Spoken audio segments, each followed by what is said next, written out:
الرحمن علم القرآن خلق الإنسان علمه البيان الشمس والقمر بحسبان والنجم والشجر يسجدان والسماء رفعها ووضع الميزان ألا تطغوا في الميزان وأقيموا الوزن بالقسط ولا تخسروا الميزان والأرض وضعها للأنام فيها فاكهة والنخل ذات الأكمام والحب ذو العصف والريحان فبأي آلاء ربكما تكذبان خلق الإنسان من صلصال كالفخار وخلق الجان من مارج من نار فبأي آلاء ربكما تكذبان رب المشرقين ورب المغربين فبأي آلاء ربكما تكذبان مرج البحرين يلتقيان بينهما برزخ لا يبغيان فبأي آلاء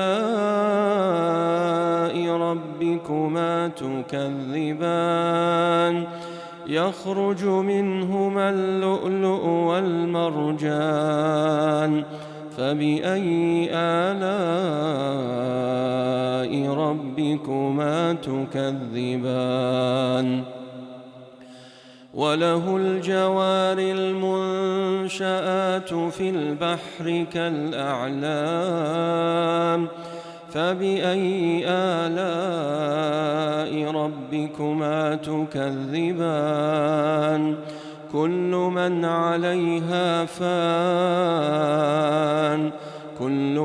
عليها فان ويبقى وجه ربك ذو الجلال والإكرام فبأي آلاء ربكما تكذبان يسأله من في السماوات والأرض كل يوم هو في شأن فبأي آلاء ربكما تكذبان سنفرغ لكم أيها الثقلان فبأي آلاء ربكما تكذبان يا معشر الجن والإنس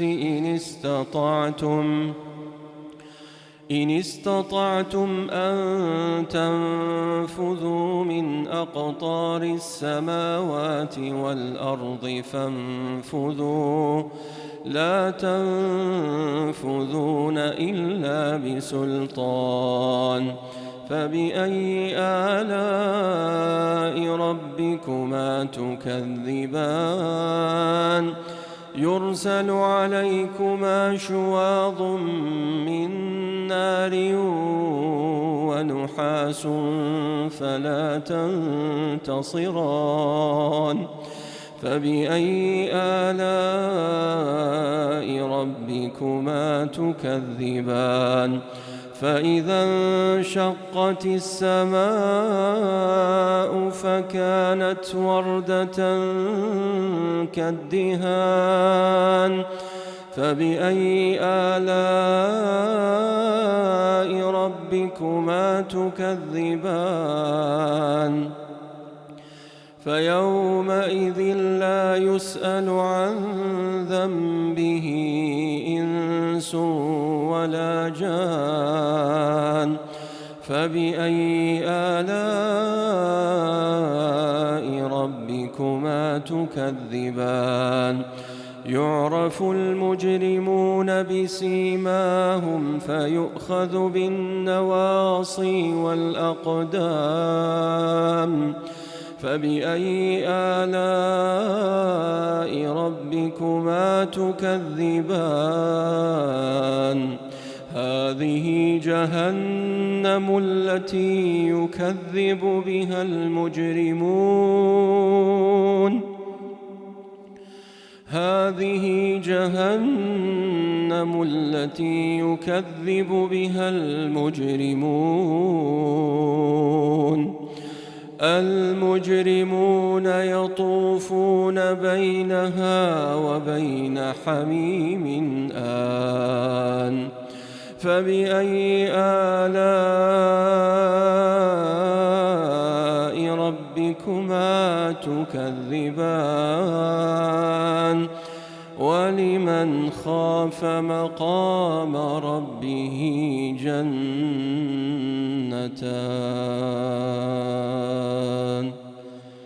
ولمن خاف مقام ربه جنتان فبأي آلاء ربكما تكذبان ذواتا أفنان فبأي آلاء ربكما تكذبان فيهما عينان تجريان فبأي آلاء ربكما تكذبان فيهما من كل فاكهة زوجان فبأي آلاء ربكما تكذبان متكئين على فرش بطائنها من استبرق وجنى الجنتين دان فبأي آلاء ربكما تكذبان فيهن قاصرات الطرف لم يطمثهن إنس قبلهم ولا جان فبأي آلاء ربكما تكذبان كأنهن الياقوت والمرجان فبأي آلاء ربكما تكذبان هل جزاء الإحسان إلا الإحسان فبأي آلاء ربكما تكذبان ومن دونهما جنتان فبأي آلاء ربكما تكذبان مدهامتان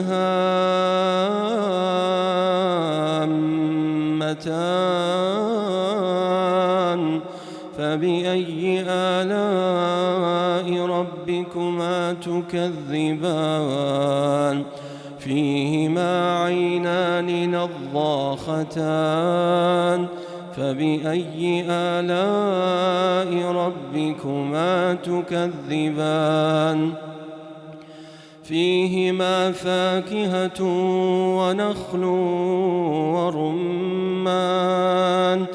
فبأي آلاء ربكما تكذبان فيهن خيرات حسان فبأي آلاء